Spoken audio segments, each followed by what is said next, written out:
প্রিয় দর্শক, আমি চম্পা চলে আসলাম দেশি মুরগি ও আলু দিয়ে ঝোল রান্না করার রেসিপি নিয়ে।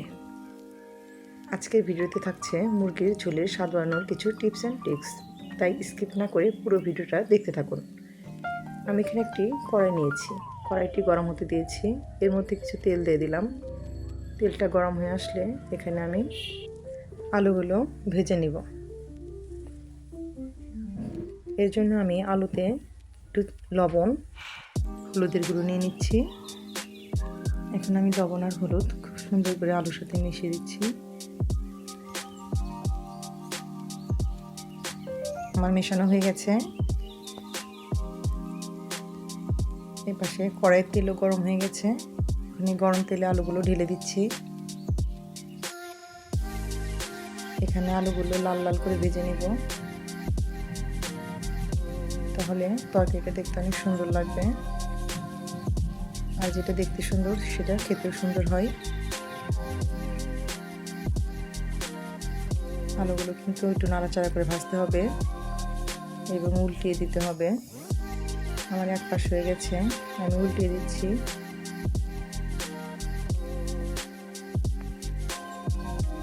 মাংসের সাথে ভাজা আলুগুলো খেতে কিন্তু অসাধারণ লাগে।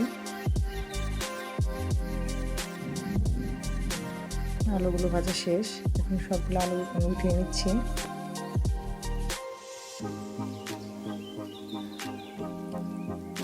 এখন এই তেলের ভিতরে আমি 2-3 টুকরা দারচিনি, 2টা তেজপাতা ছোটো ছোটো টুকরা করা এবং 4-5টা লবঙ্গ দিয়ে দিচ্ছি। এর সাথে আমি দিয়ে দেবো 5-6টা এলাচ। এলাচগুলো আমি একটু থেতো করে নিয়েছি। সাথে 1 কাপ পেঁয়াজ কুচি দিয়ে দিচ্ছি। পেঁয়াজগুলো আমি একটু হালকা করে ভেজে নিচ্ছি, খুব বেশি ভাজবো না। হালকা একটু ভাজা হয়ে গেলেই এর মধ্যে আমি বাটা মশলা অ্যাড করে দেব।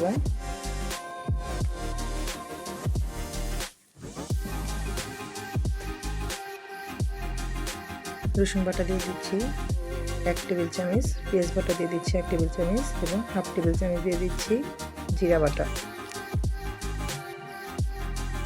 এখানে আমার মাংস 1.5 কেজির মতো ছিল।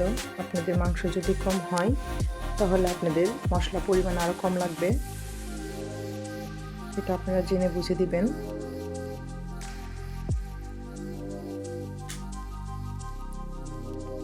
এর মধ্যে অল্প একটু পানি দিয়ে দিলাম।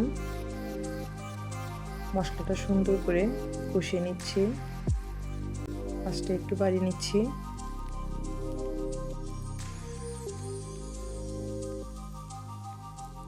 এখন একটু গুঁড়ো মশলা দিয়ে দিচ্ছি। এখানে মরিচের গুঁড়ো দিয়ে দিচ্ছি 3 টেবিল চামচ। আমি একটু ঝাল ঝাল করে রান্না করব।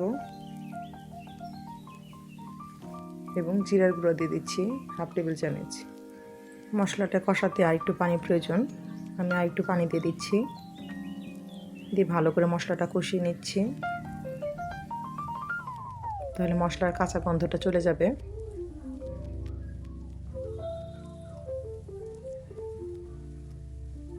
এখন আমি পরিমাণ মতো লবণ দিয়ে দিচ্ছি।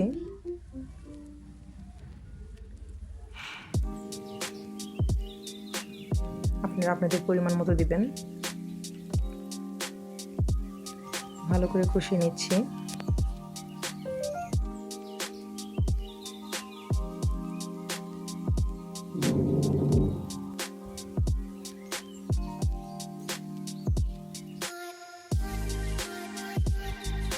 এখন আমি এর সাথে মুরগির মাংসগুলো দিয়ে দেব। এখানে একটা দেশি মুরগি নিয়েছি, একটু বড় সাইজের, কেটে আমি রেগুলার পিস করে নিয়েছি। কলিজাটা আলাদা রেখে বাকি সব মাংস দিয়ে দিচ্ছি। কলিজাটা এখন আমি দেবো না, কারণ প্রথম অবস্থায় কলিজা দিয়ে নাড়াচাড়া করলে কলিজাটা ভেঙে পুরো তরকারি কালো হয়ে যায়, তখন দেখতে পচা লাগে। তাই আমি কলিজাটা সাইডে রেখে দিচ্ছি।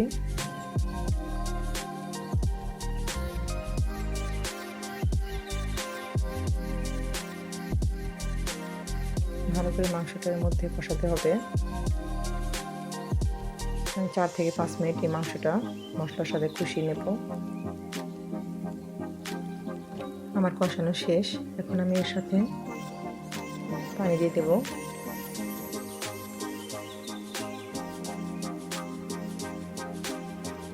এখানে যতটুকু পানি দিয়েছি এই পানিতেই মাংসটা সিদ্ধ হয়ে যাবে এবং ঝোলও থাকবে। এখানে আমি আর কোনো রকমের পানি দিচ্ছি না, এই পানিতেই আমাদের মাংস সিদ্ধ হয়ে যাবে এবং যথেষ্ট ঝোল থাকবে। বলক আসা পর্যন্ত অপেক্ষা করব এবং ঢাকনা দিয়ে ঢেকে দেব।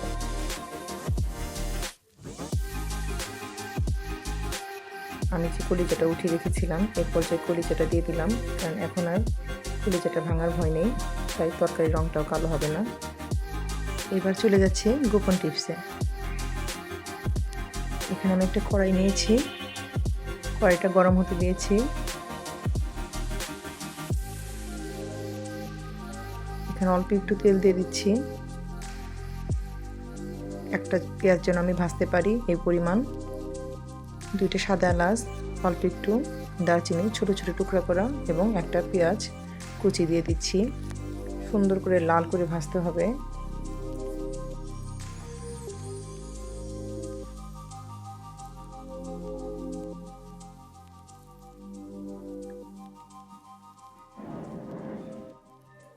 জালটা একটু বাড়িয়ে দিচ্ছি।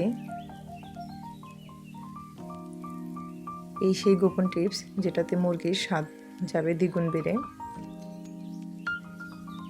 এখন এর সাথে আমি আর একটা জিনিস দিয়ে দিব।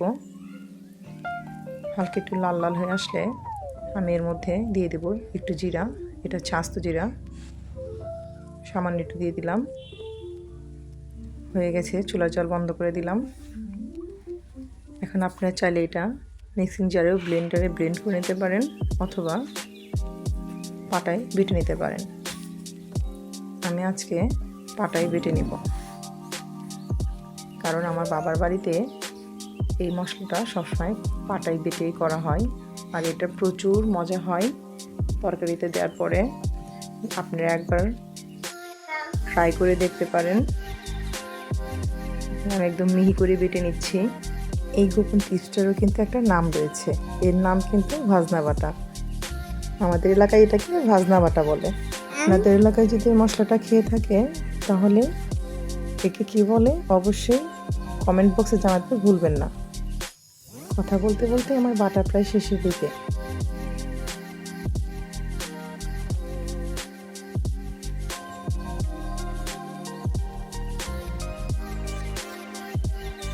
খুব সুন্দর মিহি করে বাটতে হবে, তাহলে তরকারিতে দেখা যাবে না, একদম মিশে যাবে। আমার বাটা শেষ। এখন আমি সুন্দর করে উঠিয়ে নিচ্ছি সবটুকু মশলা।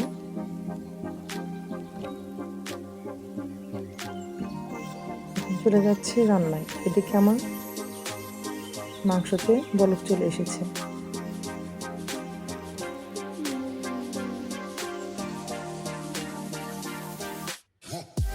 ঢাকনা খুলে ভালো করে নাড়াচাড়া করে দিচ্ছি।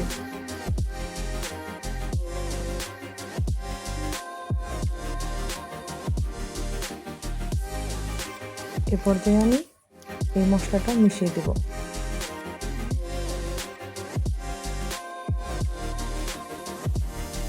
এখানে আমি বাইরে থেকে কোনো পানি নিচ্ছি না, তরকারির যে ঝোলটা আছে সেই ঝোল তুলে আমি সুন্দর করে মিশিয়ে দিচ্ছি। এই মশলাটা দেওয়ার পরে 4 থেকে 5 মিনিট আরও রান্না করতে হবে।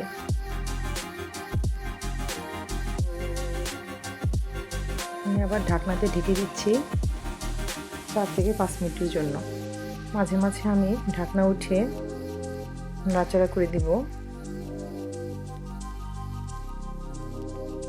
আমার রান্না প্রায় শেষের দিকে। আজকের রেসিপিটা আপনাদের কাছে কেমন লাগলো অবশ্যই আমাকে জানাবেন, এবং আমার চ্যানেলটি নতুন বন্ধু থাকলে সাবস্ক্রাইব করে পাশে থাকবেন। রেসিপিটা যদি ভালো লাগে থাকে তাহলে অবশ্যই লাইক, কমেন্ট এবং বেশি বেশি শেয়ার করে পাশে থাকবেন। আমার রান্না কিন্তু প্রায় শেষের দিকে। আপনাদের সবাইকে অসংখ্য ধন্যবাদ পুরো ভিডিওটা দেখার জন্য।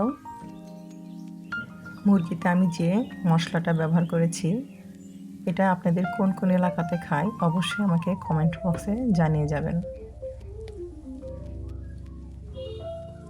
আমার রান্না কিন্তু শেষ, চুলার জালটা বন্ধ করে দিচ্ছি। ঝোলটাও কিন্তু সুন্দর ঘন হয়ে গেছে।